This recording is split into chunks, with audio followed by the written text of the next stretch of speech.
नमस्कार दोस्तों। सविद्या या विमुक्ति ये अर्थात वही विद्या है, सच्चा ज्ञान है जो अज्ञान के अंधकार से मुक्त कर दे।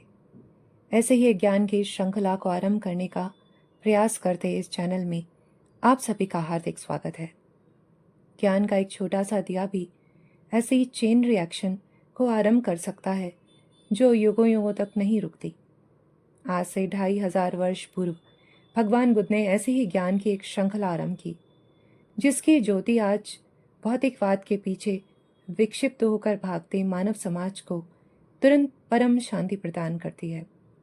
भगवान बुद्ध की इस वैज्ञानिक विधि को विपස්සना, साक्षी या दृष्टा भाव, choiceless awareness, mindfulness, no mind आदि कई नामों से जाना गया।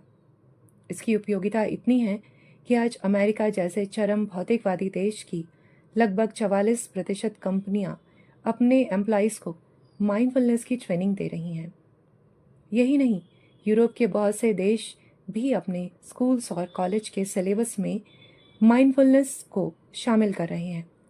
स्मार्टफोन और टेलीविज़न के अतिक्रमण से जो नई पीढ़ी एडीडी, एडीएचडी, ऑटिज्म, इंसोम्निया और डिप्रेशन जैसे गंभीर मानसिक रोगों का शिकार हो रही है, इन सबका कारगर इलाज भगवान बुद्ध की विपස්සना के पास ही है। आइए जानते हैं कि ये विपස්සना क्या है और इसका प्रयोग कैसे करते हैं। गौरतलब है कि पिछली सदी में दो ऐसे महापुरुष हुए जिन्होंने बुद्ध की विपස්සना को, जो कि चीन, जापान, सिंगापुर, श्रीलंका आदि पूर्वी देशों में बौद्ध मत के बीच ध्यान विधि के रूप में प्रचलित थी, से पश्चिमी जगत को अवगत कराया। आचार्य रजनीश या ओशो ने साक्षी भाव और जे कृष्णमूर्ति ने चॉइसलेस अवेयरनेस के नाम से विपස්සना को जन जन तक पहुंचाया। इस विधि की सहजता, सुगमता और वैज्ञानिकता ही इसकी बढ़ती लोकप्रियता का कारण है। ओशो ने इसकी बड़ी सटीक परिभाषा दी। वे कहते हैं, विपස්සना मनुष्य जाति के इतिहास का सर्वाधिक महत्वपूर्ण ध्यान प्रयोग है। जितने मनुष्य विपස්සना से बौद्धत्व को उपलब्ध हुए, उतने किसी और विधि से कभी नहीं। विपස්සना अपूर्व है। विपස්සना का शाब्दिक अर्थ है लौट कर देखना या भीतर की ओर देखना। बुद्ध कहते थे, यह पश्चिको, आओ प्रयोग करो और स्वयं देखो। यह बहुत ही सीधा सरल प्रयोग है। अपने आते जाते श्वास के प्रति साक्षी भाव। तुम्हारी श्वास एक सेतु है जिससे एक ओर तुम्हारा शरीर जुड़ा है और दूसरी ओर चैतन्य।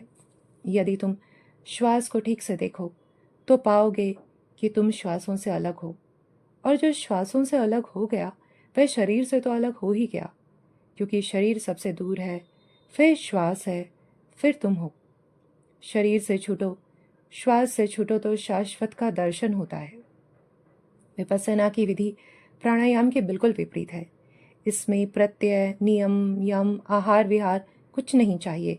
यह इतनी सुगम और सरल है कि तुम कहीं भी इसका अभ्यास कर सकते हो। घर में, दफ्तर में, कार में, बस में, यहाँ तक कि बिस्तर पे लेटे लेटे भी विपස්සना का अभ्यास कर सकते हो। विपස්සना के लिए ना तो कोई विशेष आसन चाहिए, न कोई मंत्र उच्चारण।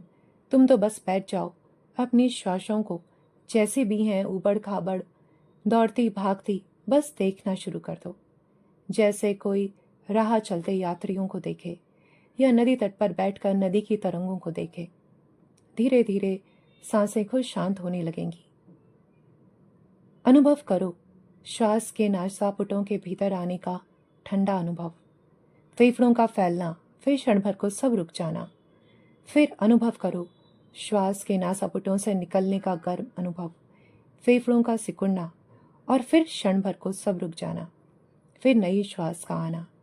ये एक चक्र है, इसे बस देखते रहो। इस देखने से ही मन के सारे रोग तिरोहित हो जाते हैं।